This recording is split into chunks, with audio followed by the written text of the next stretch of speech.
இந்தியாவின் 7வது பிரதமராக பணியாற்றிய ஒரு முக்கியமான அரசியல் தலைவரான விஸ்வநாத் பிரதாப் சிங் அவர்களின் சரித்திரத்தை இன்றைய சான்றோர் சரித்திர நிகழ்ச்சியில் நினைவு கூறுவதில் பெருமை அடைகின்றோம். 1931ஆம் ஆண்டு ஜூன் மாதம் 25ஆம் தேதி அன்று உத்தரப்பிரதேசத்தின் அலகாபாத் நகரில் பிறந்துள்ளார். 2008ஆம் ஆண்டு நவம்பர் மாதம் 27ஆம் தேதி காலமாகியுள்ளார். இவர் பிற்படுத்தப்பட்ட மக்களுக்கான இடஒதுக்கீட்டை வழங்கியதால் இந்திய அரசியலில் சமூக நீதி காவலர் என்று போற்றப்படுகிறார். வி.பி. சிங் அவர்கள் ஒரு செல்வாக்குமிக்க அரச குடும்பத்தைச் சேர்ந்தவர். உத்தரப்பிரதேசத்தின் தயா சமஸ்தான மன்னரான ராம்கோபால் சிங்கின் மகனாவார். வி.பி. சிங் தனது அரசியல் வாழ்க்கையை இந்திய தேசிய காங்கிரஸ் கட்சியில் தொடங்கினார். 1980 முதல் 1982 வரை உத்தரப்பிரதேசத்தின் முதலமைச்சராக பணியாற்றினார். ராஜீவ் காந்தி அமைச்சரவையில் நிதி அமைச்சராக இருந்தபோது பெரிய நிறுவனங்களின் வரி ஏய்ப்புகளை துணிச்சலாக வெளிக்கொண்டு வந்தார். பின்னர் பாதுகாப்பு அமைச்சராக மாற்றப்பட்ட இவர் அங்கு நடந்த போபஸ் ஊழலை வெளிப்படுத்தினார். ஊழலுக்கு எதிரான இவருடைய கடுமையான போக்கின் காரணமாக காங்கிரஸ் கட்சியிலிருந்து வெளியேற்றப்பட்டார் வி.பி. சிங் அவர்கள். பின்னர் ஜனமோர்ச்சா மற்றும் ஜனதா தளம் ஆகிய கட்சிகளை உருவாக்கினார். 1989ஆம் ஆண்டு டிசம்பர் 2ஆம் தேதி இந்தியாவின் பிரதமராக வி.பி. சிங் பொறுப்பேற்றார். இவர் வெறும் 11 மாதங்கள் மட்டுமே பிரதமராக இருந்தார். ஆனால் இந்திய வரலாற்றில் மறக்க முடியாத ஒரு முக்கிய சாதனையை செய்தார். இந்தியாவின் பின்தங்கிய மக்களுக்கு மத்திய அரசு வேலைகளில் 27% இடஒதுக்கீடு வழங்கும் மண்டல் குழுவின் பரிந்துரையை அமல்படுத்தினார் வி.பி. சிங் அவர்கள். இந்த இடஒதுக்கீட்டுக்கு வட மாநிலங்களில் கடும் எதிர்ப்பு கிளம்பியது. இவருடைய அரசுக்கு ஆதரவு அளித்த பாஜக தனது ஆதரவை வாபஸ் பெற்றதால் தனது பிரதமர் பதவியை இவர் இழக்க நேரிட்டது. தமிழ்நாட்டு அரசியலிலும் திராவிட இயக்க தலைவர்களுடனும் வி.பி. சிங்கிற்கு நல்ல நட்பு இருந்தது. முன்னாள் முதலமைச்சர் மு. கருணாநிதி இவரை மண்டல் கமிஷன் நாயகன் என்று புகழ்ந்துள்ளார். சமூக நீதியை நிலைநாட்டிய இவருடைய தியாகத்தை போற்றும் வகையில் தமிழ்நாட்டில் இவருக்கு சிலைகளும் மண்டபங்களும் அமைக்கப்பட்டுள்ளன. இந்தியாவின் 7வது பிரதமராக பணியாற்றிய ஒரு முக்கியமான அரசியல் தலைவரான விஸ்வநாத் பிரதாப் சிங் அவர்களின் சரித்திரத்தை இன்றைய சான்றோர் சரித்திர நிகழ்ச்சியில் அறிந்து கொண்டதில் மிக்க மகிழ்ச்சி அடைகின்றோம்.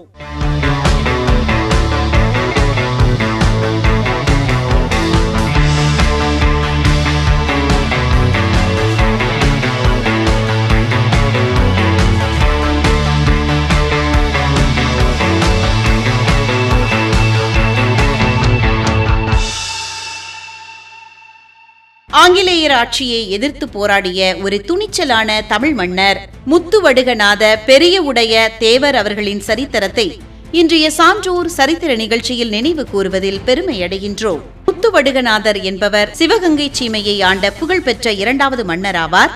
இவர் வீரமங்கை வேலுநாச்சியாரின் கணவராவார். ஆங்கிலேயர்களின் ஆதிக்கத்தை எதிர்த்து போராடி நாட்டின் விடுதலைக்காக தன் உயிரை தியாகம் செய்த மாவீரன் ஆவார். இவர் இளம் வயதிலேயே பல போர்களில் கலந்து கொண்டார். அவரது உடலில் பல காயங்கள் ஏற்பட்டு வடுக்களாக மாறின. இதனால் இவர் முத்துவடு என்று அழைக்கப்பட்டார். சிவகங்கை சீமையின் முதல் மன்னரான சசிவர்ண தேவர் இவருடைய தந்தை ஆவார். தந்தை மறைவுக்கு பிறகு 1749ஆம் ஆண்டில் சிவகங்கையின் அரசராக பொறுப்பேற்றார். முத்துவடுகநாதர் 1746ஆம் ஆண்டில் தமிழ்நாட்டின் வீரமங்கை வேலுநாச்சியாரை திருமணம் செய்து கொண்டார். இவர்களுக்கு வெள்ளச்சி நாச்சியார் என்ற மகள் இருந்தார். ஆங்கிலேய கிழக்கிந்திய கம்பெனியும் ஆற்காடு நவாப்பும் இணைந்து சிவகங்கையை கைப்பற்ற திட்டமிட்டனர். 1772ஆம் ஆண்டு ஜூன் மாதம் 25ஆம் தேதி காளையார் கோவில் அரண்மனையில் முத்துவடுகநாதர் வழிபாடு செய்து கொண்டிருந்தார். அப்போது ஆயுதம் ஏதும் இல்லாமல் இருந்த மன்னரை ஆங்கிலேய படைகள் திடீரென சூழ்ந்து துரோகத்தனமாக தாக்கின. இந்த துப்பாக்கி சூட்டு போரில் முத்துவடுகநாதர் வீர மரணம் அடைந்தார். இவரது மறைவுக்கு பிறகு இவரது மனைவி வேலுநாச்சியார் மற்றும் மருது சகோதரர்கள் இணைந்து மீண்டும் ஆங்கிலேயர்களை வென்று சிவகங்கையை மீட்டனர். ஆங்கிலேயர்களின் ஆதிக்கத்தை எதிர்த்து போராடி நாட்டின் விடுதலைக்காக தன் உயிரை தியாகம் செய்த மாவீரரான முத்துவடுகநாதர் அவர்களின் சரித்திரத்தை இன்றைய சான்றோர் சரித்திர நிகழ்ச்சியில் அறிந்து கொண்டதில் மிக்க மகிழ்ச்சி அடைகின்றோம்.